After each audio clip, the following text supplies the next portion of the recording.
শুভ সকাল বন্ধুরা, কেমন আছো সবাই? আশা করি অনেক ভালো আছো, সুস্থ আছো। সুপর্ণা বিশি চ্যানেলে তোমাদের আরও একবার ওয়েলকাম জানিয়ে আজকে নতুন একটা ভ্লগ ভিডিও শুরু করে দিলাম। গতকালের ভিডিওতে দেখেছো আমি কিন্তু ওই বাড়ি থেকে বাবার বাড়িতে চলে এসেছি। আর আজকে ঘুম থেকে উঠেছি অনেকটা লেটে, 8:10-15 প্রায় হয়ে গেছে দেখো। আর উঠে কিন্তু বিছানাটা গুছিয়ে নিয়েছিলাম। আর ওই ঘরে গিয়ে দেখছি দেখো মাও বিছানাটা গোছাচ্ছে, তবে মা কিন্তু এখন ওঠেনি, মা উঠেছে সেই 5:30টার দিকে। তো আমাদের সকালবেলা কাজকর্ম থাকে ওই জন্য আর কি। আর দেখো তারপরে চলে এসেছি আমাদের ঠাকুর ঘরে। তো ঠাকুর ঘরে এসে ঠাকুরের বাসনপত্র একটু বাইরে বার করে তারপরে গিয়ে আমি ভাবছি যে ফুলগুলো তুলবো। আর আমাদের এই বাড়িতে না অনেক রকমের ফুল ফোটে, দেখো এখানে ধুতুরা ফুল ফুটেছে, সেই ডবল পাপড়ি যেগুলো ওরকম আর কি। আর ভীষণ সুন্দর। তো আজকে কিন্তু দুটো ফুটেছে, তো অন্যান্য দিন কিন্তু আরও অনেক বেশি ফোটে। আর দেখো এই যে এই জবাগুলো আমার ভীষণ ভালো লাগে। আর এখনও মানে 20 মতন রয়েছে, যেহেতু ঠান্ডা এই সময়টা মানে আরও বেলা হলে তাহলে গিয়ে পুরোটা ফুটবে। তবে আমার মানে ফোটার থেকে এই সময়টা দেখতে বেশি ভালো লাগে ফুলগুলোকে। তো দেখো আমি এই বড় বড়গুলো আগে তুলে নিয়েছি, কত সুন্দর লাগছে ফুলগুলো। আর প্রচুর ফুল আছে এখনও, মানে টগর, অনেক রকমের টগর আছে আমাদের বাড়িতে। তো দেখো আর এদিকে দেখো পুচকু সকালবেলা কিন্তু ঘুম থেকে উঠে আদর খেতে ব্যস্ত। আর পুচকু অনেক তাড়াতাড়ি উঠে পড়েছিল, তো ওকে ফ্রেশ করিয়ে দিয়ে খাইয়ে দাইয়ে তারপরে দেখো মার কাছে এই যে। আর আমি অনেকটা লেটেই উঠেছি ঘুম থেকে, তোমাদের তো বললামই প্রথমে। তারপরে উঠে কিন্তু ব্রাশ করে নিয়েছিলাম, ফ্রেশ হয়ে নিয়েছিলাম আগে। আর তারপরে দেখো এখানে নিয়ে নিয়েছি 1 কাপ চা আর হচ্ছে বিস্কুট। তো দুধ চা দেখে বুঝতেই পারছো আমার কিন্তু ভীষণ পছন্দের। আর আমি দুধ চা খেতে সত্যি খুব ভালোবাসি। তো রোজ আমি খাই না, অনেক দিন বাদে বাদে হয়তো একদিন খাই এইরকম। আর এই বাড়িতে আসলে তখন খাওয়া হয় আমার মাঝে মধ্যে এই রকমটা আর কি। তো দেখো বাইরে উঠানের মধ্যে হাঁটছিলাম আর দুধ চা এরকমভাবে খাচ্ছিলাম সকালবেলাটা। চলো বন্ধুরা, আজকে তোমাদের সাথে 20 থেকে 22 বছর আগের কিছু স্মৃতি শেয়ার করব। তো দেখো আমি আর আমার মা আর পুচকুসোনা মিলে কিন্তু এক জায়গায় যাচ্ছি। আর পুচকুসোনা কিন্তু একদম রেডি হয়ে গেছে সাজুগুজু করে, মা পুচকুসোনাকে কোলে নিয়ে যাচ্ছিল। তো আমি, মা আর পুচকুসোনা মিলে যাচ্ছি হচ্ছে আমাদের অঙ্গনওয়াড়ি স্কুলে। আর আমাদের অঙ্গনওয়াড়ি স্কুল আর আমার প্রাইমারি স্কুল কিন্তু একটাই, মানে একসাথেই রয়েছে। তো দেখো এই যে, আর আমরা যাচ্ছি এখন খিচুড়ি আনতে। তো তোমরা জিজ্ঞেস করেছো আমি অঙ্গনওয়াড়ি মানে কেন্দ্র থেকে যে খিচুড়িটা দেওয়া হয় ওটা পাই কি না। হ্যাঁ আমি পাই, তবে আমাদের মানে সেভাবে নেওয়া হয় না, ওই আমি মাঝে মধ্যে এই বাড়িতে আসলে তখন, মানে রোজ রোজ খেতে ভালো লাগে না, ওই মাঝে মধ্যে আর কি খাই, এইটাই আর কি। আর দেখো পুচকুকে নিয়ে মা যাচ্ছিল। আর আমার ছোটোবেলার মানে স্কুলটাই আজকে তোমাদের সাথে এই ভিডিওর মাধ্যমে শেয়ার করব। তো যখন এই বাড়িতে আসি মাঝে মধ্যে আর কি যাওয়া হয়, আর ভীষণ ভালো লাগে। আর এই দেখো এটা হচ্ছে আমাদের স্কুলের গেট, সুলেন্টু জিএসএপি স্কুল। আর দেখো আমি যখন পড়তাম তখন কিন্তু এত সুন্দর করে গেট ফেট দেওয়া ছিল না আর কি। আর দেখো এই যে, তবে এই স্কুলটা যেমন রয়েছে ঠিক সেরকমই ছিল আগে। তো এই দিক দিয়ে দেখো একটা ছোট্ট রাস্তার মতন রয়েছে, আর চারিদিকে এরকম গাছপালা রয়েছে সবুজে ঘেরা, খুবই সুন্দর। তো আমাদের বর্ধমান ডিস্ট্রিক্টের মধ্যে জানো তো এই স্কুলটা মানে এত সুন্দরে আর পরিবেশ মানে পরিষ্কার পরিচ্ছন্নের দিক থেকে প্রথম হয়েছিল, পেপারও দিয়েছিল। আর এখানটা দেখো কোনো প্রোগ্রাম হলে এখানটায় আর কি হয়। তো খুবই সুন্দর জায়গা। আর এখানটায় দেখো বসার জায়গা করা রয়েছে, সুন্দর কালার করা রয়েছে। তারপরে গিয়ে ওদিকে কল রয়েছে। তো সমস্ত কিছু, এদিকে ঝাউ গাছ লাগানো, এদিকে দোলনা, তো ফুল গাছে মানে একদম সুন্দর করে সাজানো হচ্ছে এই স্কুলটা। আর প্রচুর ফুলও ফুটে থাকে। তো আমি যখন যাই এই স্কুলে তো ফুল নিয়ে আসি পুজোর জন্য, আমার তো ফুল তুলতে খুব ভালো লাগে। আর এই দেখো এখানটায় তো এগুলো হচ্ছে আর কি ড্রেস স্কুলের, তো হোয়াইট কালার আর ব্লু কালারের, মানে 1 থেকে 4 পর্যন্ত। তো দেখো আমিও একটু দোলনা মানে খেয়ে নিচ্ছিলাম, আর আমার দোলনা চড়তে ভীষণ ভালো লাগে। তো দেখো অনেক দিন পরে আর কি তোমাদেরকে শেয়ার করলাম আমার এই স্কুলটা। তো এখানেই কিন্তু আমি পড়তাম, মানে 1 থেকে 4 পর্যন্ত। তো কত স্মৃতি কত কিছুই না রয়েছে। তো সবাই মিলে মানে স্কুলে আসতাম, তো মনে পড়ে যায় মানে সেই আগের কথাগুলো। তখন কতটা না ছোট ছিলাম আমি, 5 বছরে ভর্তি হয়েছিলাম 1-এ, মানে 5 থেকে 10 বছর 9 বছর অবধি আর কি পড়েছিলাম এখানটায়। তো দেখো এই যে পুরো স্কুলটাই কিন্তু তোমাদেরকে দেখালাম, কেমন লাগছে অবশ্যই কিন্তু কমেন্ট করে জানাবে। তারপর কিন্তু স্কুলের থেকে খিচুড়ি আর ডিম সেদ্ধ নিয়ে সোজা বাড়ি চলে এসেছি। এই দেখো আমি পুচকুকে কোলে নিয়ে রয়েছি। আর অনেকে না কমেন্ট করে বলো দিদিভাই পুচকুকে মানে টিপটা একটু বড় করে পড়াবে। তো দেখো এই যে আমার মা পরিয়ে দিয়েছে অনেকটা বড় করে, আমি পড়ালে একটু ছোট করেই পড়াই আর কি, ওর মুখটা তো একটু ছোট তো ওই জন্য আর কি। তো মা আজকে পরিয়ে দিয়েছে টিপটা দেখো অনেকটাই বড় করে। তো দেখো আমরা স্কুল থেকে এসে হাত মুখ ধুয়ে এখানে বাইরে বসে রয়েছি এই জায়গাটায়। তো এবার পুচকুর কিন্তু খিদেও পেয়ে গেছে, মা এবার পুচকুকে খাওয়াবে। তো দেখো মা এখানে পুচকুকে খাইয়ে দিচ্ছে। আর তোমরা আগের ভিডিওগুলো দেখো আর অনেকে বলো যে দিদিভাই কি করে করো একা হাতে সব কিছু। আসলে দেখো ওটা তো শ্বশুরবাড়ি, শ্বশুরবাড়িতে কাজকর্ম করতেই হবে, মানে শুধু আমি বলে নয় প্রত্যেকটা মেয়েকেই।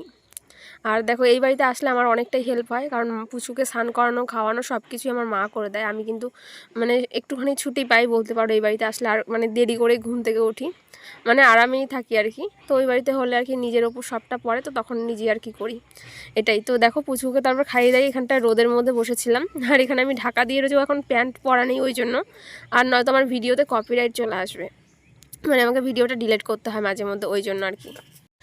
তারপর কিন্তু খিচুড়ি আর ডিম সেদ্ধ খেয়ে নিচ্ছিলাম, তো অল্প একটুখানি খেয়েছি, অর্ধেকটা আর অর্ধেকটা পরে খাবো। আর দেখো এটা হচ্ছে আমার জেঠির বাড়ির ফুল গাছ।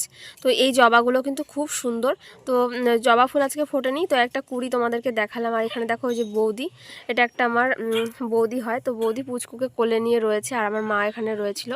আর এই দেখো এগুলো কি বলো তো, কারা কারা চেনো অবশ্যই কমেন্ট করে জানাবে। দেখো কাঁকড়া রয়েছে কত, তো আমাদের বাড়ির পেছনে যে মাঠটা রয়েছিল তার পাশে একটা ছোট ডোবা দেখেছিলে তোমরা আগের ভ্লগে, তো সেই ওখান থেকে আর কি ধরা হয়েছে কাঁকড়াগুলো। আর কারা কারা কাঁকড়া খেতে ভালোবাসো সেটাও জানিও, আমার কিন্তু ভীষণ ভালো লাগে। আর এখানে দেখো মা মাংস ধুচ্ছিল, তারপর জল ভরবে। তো দেখো বাইরেটা তোমাদের সাথে একবার দেখাই। আর তোমরাও বলছিলে দিদিভাই ওই বাড়িতে গেলে তুমি ভ্লগ শেয়ার করবে, তো দেখো এর মধ্যে মাঝখানে জানো তো একদিন তোমাদের দাদাভাই আর আমি রাতে এসেছিলাম, তো সেদিন আর কোনো ভ্লগ শ্যুট করা হয়নি, এসে বেশিক্ষণ ছিলাম না বা চলে গিয়েছিলাম ওই জন্য। আর ওই দেখো এখন আমি এসেছি দুদিনের জন্য, দুদিন কি মানে কালকে আসলাম, আজকে বিকেলেই কিন্তু আবার চলে যাব, তো ওই জন্য ভাবলাম চলো তোমাদের সাথে ভ্লগ শেয়ার করি। আর দেখো এই দেখো আমাদের গাছের কলা, তো বেশিরভাগটা জানো তো হনুমানে খেয়ে নেয়, নয়তো প্রচুর কিন্তু কলা হয়। আর তারপর দেখো এখানে বেগুন রয়েছে, পটল আলু সব কাটা রয়েছে, তো এগুলো আমি একটু কেটে দিয়েছিলাম মাকে। আর এখানটায় মিক্সিতে আর কি মশলাটা করে নেওয়া হবে, তো চিকেন রান্না হবে, তো চিকেনের জন্য আর কি মশলাটা মা করে নিচ্ছিল। তো দেখতেই পেয়েছো চিকেনটা কিন্তু আগেই ধুয়ে রেখেছিল মা। আর তারপরে কিন্তু এখানটায় ভাজাগুলো আমি বসিয়ে দিচ্ছিলাম, তো আমি এখানে নুন হলুদ মাখিয়ে রেখেছি পটলে আর বেগুনে, তা আলুগুলো আমি আর কি ভেজে রাখবো, আর মা পরে রান্নাটা করবে। তো দেখো এই যে ঘরে এখন হাঁড়িতে চাল দিয়ে নিচ্ছে, তো ভাত রান্না করবে, তারপরে গিয়ে তরকারিগুলো মা রান্না করবে আর কি। আর দেখো এখানটা সব জল কিন্তু ভর্তি করা হয়ে গেছে, এখানে মশলাও কিন্তু একদম রেডি। তো এবার আর কি মাংসটা ম্যারিনেট করে রেখে দেবে আগে, তারপরে রান্নাবান্না হবে। আর কারা কারা এইভাবে রান্না করো অবশ্যই কমেন্ট করে জানাবে। তো অনেক রকমভাবেই কিন্তু চিকেন রান্না করা যায়, তো ম্যারিনেট করে রান্না করলেও কিন্তু খেতে বেশ দারুণ হয়। তো দেখো এই যে সর্ষের তেল দিয়ে ভালো করে মশলা দিয়ে পেঁয়াজ নুন হলুদ লঙ্কার গুঁড়ো সব দিয়ে আর কি ম্যারিনেট করে রাখা হয়েছে। মা এদিকে ম্যারিনেট করে দিচ্ছিল চিকেনটা, আর আমি এদিকে দেখো ভাজাগুলো কিন্তু বসিয়ে দিয়েছিলাম, ভাজাগুলো আমি করেছি। আর লাউয়ের শাক রান্না হয়েছিল, আর হয়েছিল কাঁকড়ার ঝাল, আর হচ্ছে চিকেন রান্না হবে এখানটায়। তো এই হচ্ছে আজকের মেনু। তো আর আজকে খেয়ে দিয়ে কিন্তু বিকেলবেলা আমি চলে যাব, আর তোমার দাদাভাইও কিন্তু বিকেলবেলা ডিউটি থেকে বাড়িতে চলে আসবে, বাড়িতে বলতে ওই বাড়িতে, আর আমি এখান থেকে চলে যাব মানে শ্বশুর বাড়িতে আর কি। তো দেখো আর তারপরে দেখো রান্নাবান্না কিন্তু সবার সব কিছু কমপ্লিট। আর আমি দেখো তখন খিচুড়িটা অল্প একটুখানি খেয়েছিলাম, তোমাদেরকে বলেছিলাম, তো বাকি একটুখানি খিচুড়ি ছিল ডিম সেদ্ধ, তো ওটাই আমি পরে বসে বসে খাচ্ছিলাম, কারণ তখন আমি সবটা খাইনি। আর আগের দিনের ভ্লগে তোমাদের একটা গুড নিউজ দিয়েছিলাম, বলেছিলাম যে কোথায় ঘুরতে যাব তো অনেকে ভাবছো যে কোথায় যাব, তো কেউ দীঘা ভাবছো কেউ পুরী ভাবছো, তো এবার বলে দিই আমরা খুব তাড়াতাড়ি কিন্তু দীঘাতে যাচ্ছি, একদম মানে শিওর কয়দিনের মধ্যেই যাচ্ছি। তখন ভাবছিলাম যে যাব কি যাব না পুচকুকে নিয়ে। তো দেখো ওইখানটায় অতটা ঠান্ডা নেই, মানে আমাদের এখান থেকে কয়েকজন গেছে, তো তারাই বলছিল, তো ওই জন্য আর কি ভাবছি যে চলো কাছাকাছি থেকে ঘুরে আসি, যেহেতু তোমাদের দাদাভাইও এখন ছুটি পেয়েছে পুচকুর জন্য, ওই আর কি। আর দেখো এখানে তারপর পুচকুকে কিন্তু মা স্নান করিয়ে দিচ্ছিল ভালো করে। তো দেখো আর ওই বাড়িতে থাকলে তো আমাকেই সবটা করতে হয়, তো স্নান দান করিয়ে পুচকুকে খাইয়ে দিচ্ছিল। তো দেখো পুচকুর চোখে কিন্তু ঘুম ঘুম আসছে, দেখো। তো মাই ওকে সব কিছু করে দেয়। আর তারপরে আমি স্নান দানও করে নিয়েছি, মার কিন্তু পুজো টুজো দেওয়া সব কিছু কমপ্লিট হয়ে গেছে। আর এই দেখো পুচকু তারপর ঘুম থেকে উঠে পড়েছে, আর মায়ের রান্নাবান্না সব কিছুই কমপ্লিট। তো আমি এখানে দেখো চিকেন নিয়ে বসেছি লেগ পিস, তো আমি এখন খাবো। তো বাইরে বসে বসেই খাচ্ছিলাম। আর ওই দেখো আমাদের সেই বিড়ালটা, কার কার মনে আছে বলো তো, প্রেগনেন্সির সময় তো তোমরা অনেক দেখেছো এই বিড়ালটাকে, যখন আমি এই বাড়িতে ছিলাম ব্লগ করতাম বেশিরভাগ দিনই দেখেছো। আর সকালবেলা আমি যখন দুধ মুড়ি খেতাম, তো ও বসে থাকতো আমার সাথে খাওয়ার জন্য। অনেকে আবার কমেন্ট করে জিজ্ঞেস করছো দিদিভাই সেই বিড়ালটা কেমন আছে, ওই বাড়িতে গেলে দেখিও। তো দেখো এই দেখো মাথাটা একটুখানি দেখা যাচ্ছে। তো আমিও বাইরে বসে বসে খাচ্ছিলাম। আর আজকে বিকেলবেলায় কিন্তু আমি চলে যাচ্ছি বাড়িতে, মানে তোমার দাদাভাইয়ের বাড়িতে আর কি। তো 4:30টার দিকে টোটোতে করেই চলে যাব আমি আর পুচকুসোনা মিলে। আর তোমার দাদাভাই আজকে ডিউটি থেকে 5টা ট্রেনে চলে আসবে। আর এই বাড়ি থেকে আমার ওই বাড়িতে যেতে বেশিক্ষণ কিন্তু সময় লাগে না, মানে 10 মিনিটের মতন লাগে টোটোতে আর কি। তো দেখো আমি কিন্তু রেডি হয়ে গেছি, শাড়ি পরে নিয়েছি।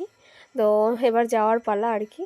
তো আর ওইদিকে দেখো মা কিন্তু পুচকুকে নিয়ে রয়েছে বাইরে, তো কিসের জন্য জানি হাসছিল। তো তারপরে কিন্তু চলে এসেছিলাম এই বাড়িতে দেখো সন্ধেবেলা। তো তোমাদের দাদাভাইও ডিউটি থেকে চলে এসেছিলো, আর পুচকু সোনা মিলে দুজনে মিলে খেলা করছিল। তো আজকে কিন্তু ওই বাড়ি থেকে মানে চলে এসেছি। দেখো এতদিন হয়েছে বিয়ে হয়েছে, তবুও যেন আসার সময় মনটা খারাপই লাগে। আর বিশেষ করে আজকে আরও বেশি খারাপ লাগছিলো, কারণ একা একা এসেছি পুচকুকে নিয়ে। অন্য সময় তোমাদের দাদাভাই থাকে, আর আজকে তো একা একাই চলে আসতে হলো, কিছু করার নেই। আর বাড়িতে এসে দেখো সন্ধেবেলা তোমার দাদাভাইকে একটু পকোড়া বানিয়ে দিয়েছিলাম। তো এগুলো হচ্ছে মোচার পকোড়া। তো মানে খেতে যে এত টেস্টি হয়েছিল কি বলবো। তো তোমরাও ট্রাই করতে পারো। তো সস দিয়ে তারপর মোচার পকোড়া খেলাম আমি আর তোমাদের দাদাভাই মিলে। আর সন্ধ্যাবেলা এরকম মাঝে মধ্যে মানে কিছু আমি করে থাকি, তো ভাবছি এরপর থেকে তোমাদের সাথে শেয়ার করব সব কিছু। আর আজকে সারাদিনের ভ্লগ তোমাদের কেমন লাগলো অবশ্যই জানিও। কাল থেকে আবার নতুন নতুন ভ্লগ আসবে, তো দেখতে পারবে তোমরা। তো আজকের মতো এখানটায় শেষ করছি, টাটা। আগামী দিন দেখা হচ্ছে খুব তাড়াতাড়ি।